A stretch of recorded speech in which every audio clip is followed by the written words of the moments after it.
اب یہاں ایک غلط فہمی ہے جو لوگوں میں پائی جاتی ہے، اور ایک بات ہے زبان زد عام،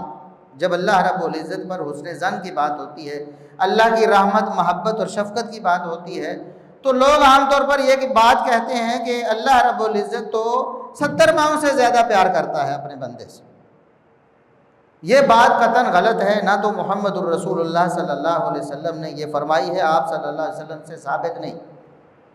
دوسری بات یہ ہے کہ جو ثابت باتیں ہیں آپ صلی اللہ علیہ وسلم کی، وہ اس کے منافی ہیں۔ رسول اللہ صلی اللہ علیہ وسلم نے فرمایا ان للہ مئۃ رحمہ، اللہ رب العزت کے پاس 100 رحمتیں ہیں، 100 رحمتیں ہیں۔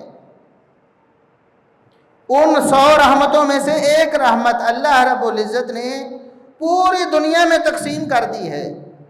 پوری دنیا میں تمام جنوں میں، تمام انسانوں میں، تمام چرند پرند، تمام کیڑے مکوڑوں میں، حتیٰ کہ وحشی جانوروں میں جو نقصان پہنچانے میں مشہور ہیں، ان جانوروں میں بھی اللہ رب العزت نے رحمت رکھی ہے۔ پھر دنیا میں، انسانوں میں، جنوں میں، پھر دیگر مخلوقات میں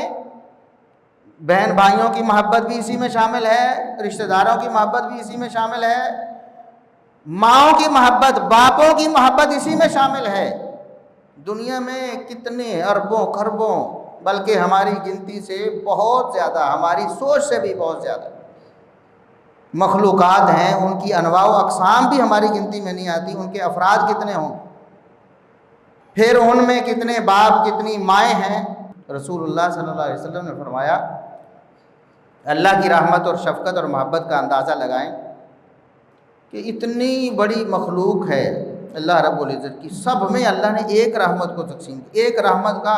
اربواں خربواں حصہ کسی کے پاس آیا ہے، تو ایک وحشی جانور ہے جو سوچنے سمجھنے کی صلاحیت نہیں رکھتا، وہ جانور بھی، جو ماں ہوتی ہے نا، وہ اپنے بچے کو کبھی کچلتی نہیں ہے، کبھی اگر بچہ اس کا بیٹھا ہو تو وہ اپنا پاؤں بڑا سنبھال کے رکھتی ہے کہ میرے بچے پر میرا پاؤں نہ آ جائے اور اس کو نقصان نہ پہنچ جائے۔ تو اللہ رب العزت کی رحمت اور شفقت کتنی ہے، فرمایا ساری دنیا میں، کائنات میں، انسانوں میں، جنوں میں، پرندوں میں، مویشیوں میں، حیوانوں میں اللہ رب العزت نے ایک رحمت کو تقسیم کیا ہے، اور 99 رحمتیں اللہ کے پاس ہیں۔ اللہ رب العزت ان 99 رحمتوں میں اکیلا ہے، بغیر کسی تقسیم کے ساری 99 رحمتیں اللہ رب العزت کے پاس ہیں، صرف ایک رحمت پوری کائنات میں تقسیم کر کے بھی اتنی ہے کہ کوئی ماں اپنے بچے کو نقصان نہیں پہنچانا چاہتی، نقصان میں دیکھنا نہیں چاہتی، تو اللہ رب العزت کی رحمت کیا ہو۔ اس لیے اللہ رب العزت کتنی ماؤں سے زیادہ پیار کرتا ہے، اربوں خربوں، ہماری گنتی ہم بول بھی نہیں سکتے، سوچ بھی نہیں سکتے۔ یہ اللہ رب العزت کی رحمت اور شفقت کی اللہ کے رسول صلی اللہ علیہ وسلم نے مثال بیان فرمائی ہے۔ اس لیے جب اللہ رب العزت اتنا زیادہ رحیم اور شفیق ہے، ایک ماں سے آپ توقع رکھتے ہیں کہ آپ کے لیے خیر کا فیصلہ کرے گی، ایک باپ سے یہ توقع رکھتے ہیں، بہن بھائیوں سے، رشتہ داروں سے، دوستوں سے، یاروں سے یہ توقع رکھتے ہیں کہ وہ ہمارا ساتھ دیں گے، تو اللہ رب العزت سے توقع کیوں نہیں؟ یہ حسن ظن ہے، اللہ رب العزت سے ہمیشہ اچھائی کی امید رکھیں۔